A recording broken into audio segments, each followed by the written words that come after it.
We're following major news tonight out of South America. U.S. forces launch a new military operation targeting alleged narco-terrorists in Ecuador.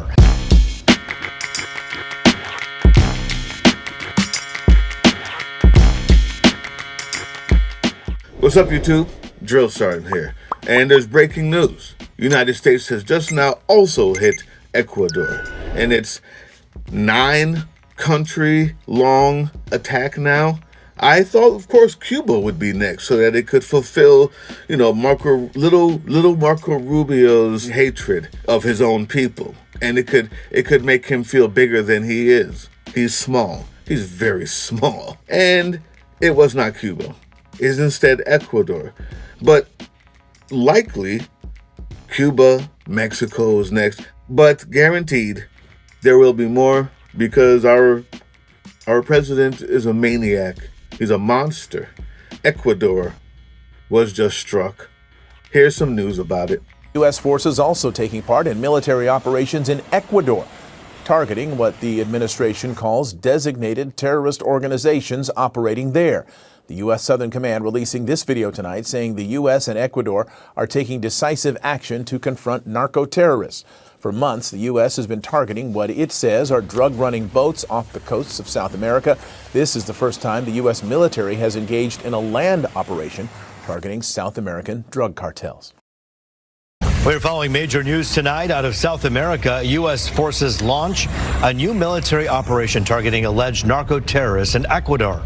U.S. Southern Command sharing declassified video of preliminary ground operations tonight, saying it is working with the Ecuadorian government. At this hour, there is still no word on the outcome of this military action or any indication that it was approved by Congress. Here's some more news about it, and I like what this guy says because I'm going to get into the idea of our Congress. Well, I'll let him start it. All right, everybody. There is breaking news. Surprising breaking news. Trump has hit another country. He is all gas and no brakes, and he just hit another new country. I have said for months, I don't know if anybody's listening, that the most important story in the world is that Donald Trump can do anything he wants with the most powerful military the world has ever seen, and nothing is stopping him. Nothing's even slowing him down. And now he has hit Ecuador. Ecuador. That means he's hit 9 foreign countries just in the last year. Hit one of them twice. Let me give you the list in case you're not keeping track at home.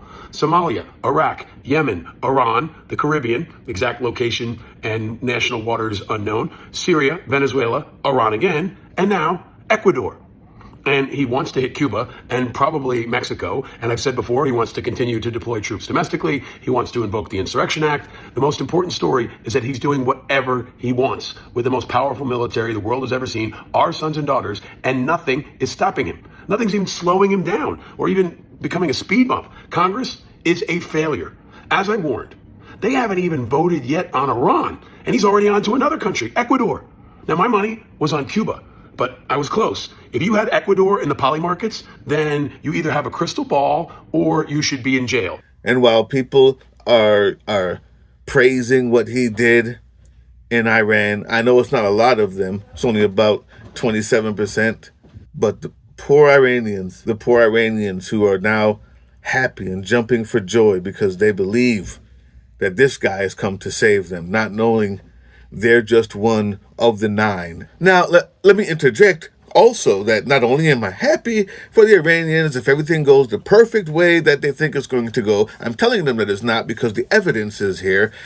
On the other hand, there are Americans that cannot leave.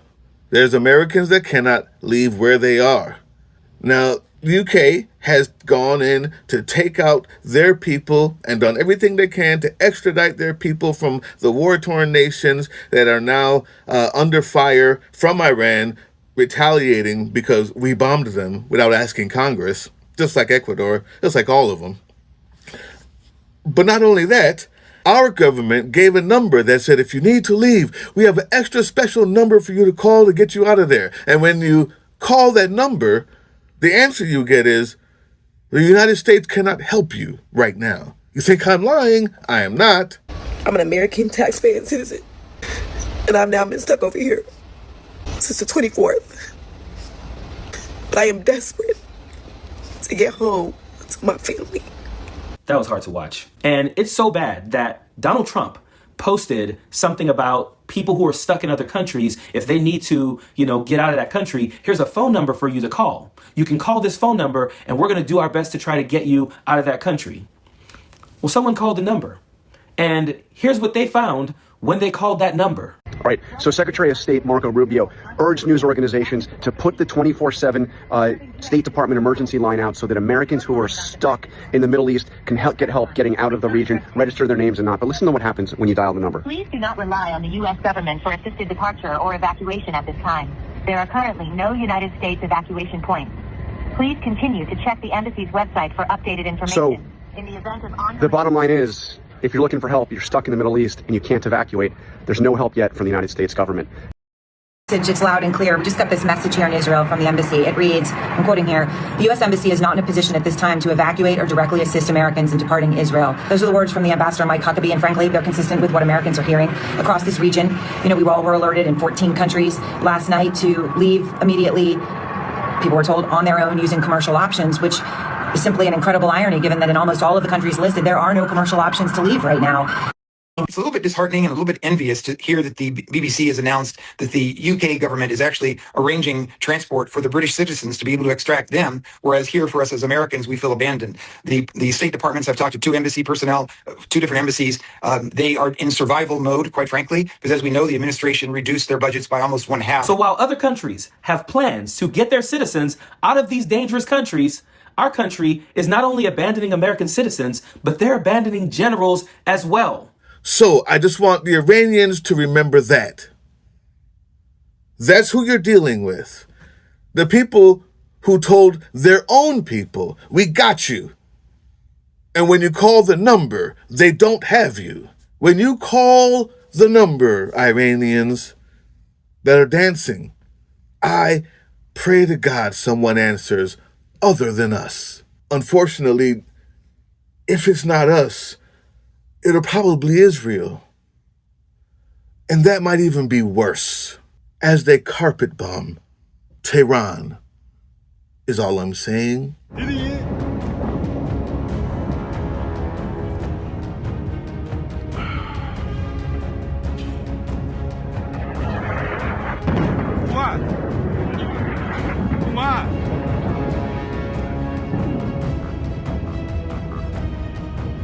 Yeah, just another intense, unnerving, frightening day of airstrikes here in the capital, Tehran.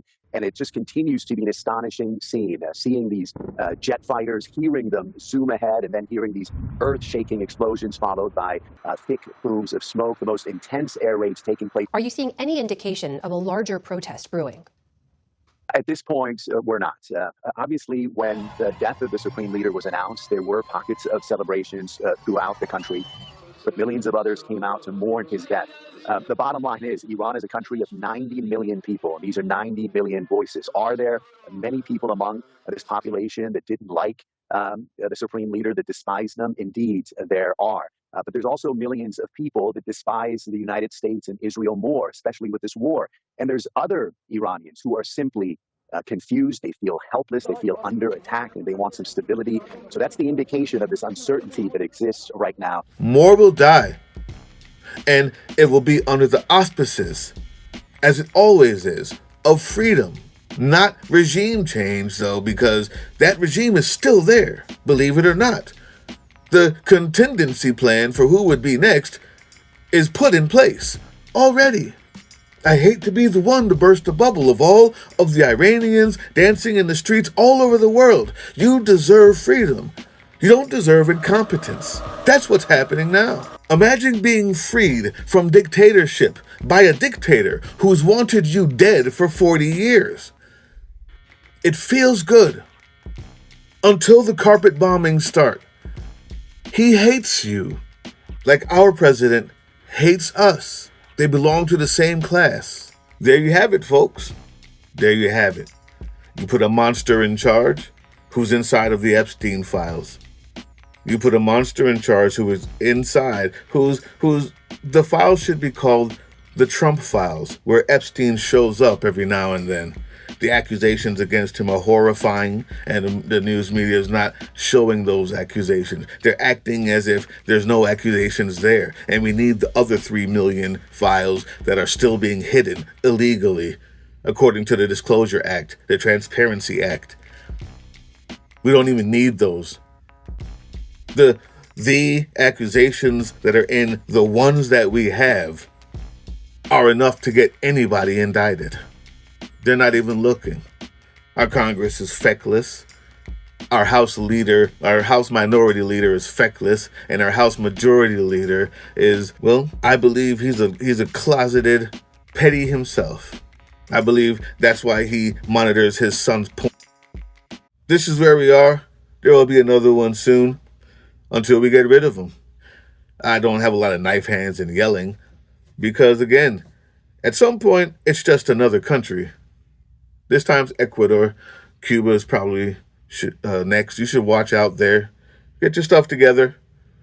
And nothing will ever change until we impeach him. So, if I were you, I'd make sure to be trying to vote in people who are with the citizens' impeachment movement. They have over 100 candidates. Kat Abu-Ghazaleh is one.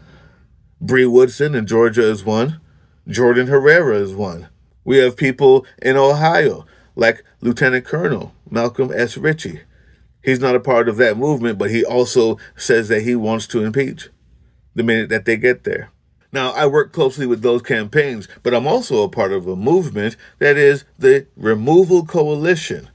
The Removal Coalition. That's Cliff Cash and Jessica Denson's baby. And there's, I think, like 40 influencers now, if you can call me that. People who speak independently, aren't paid by corporate media. And yeah, that's what all the marches are for.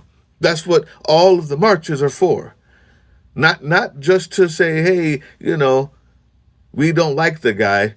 We're going inside of the capitals. We're going inside of their offices en masse. I'd love to see more people do it every weekend. Flare.USA is doing it every weekend in D.C. You can do it where you are.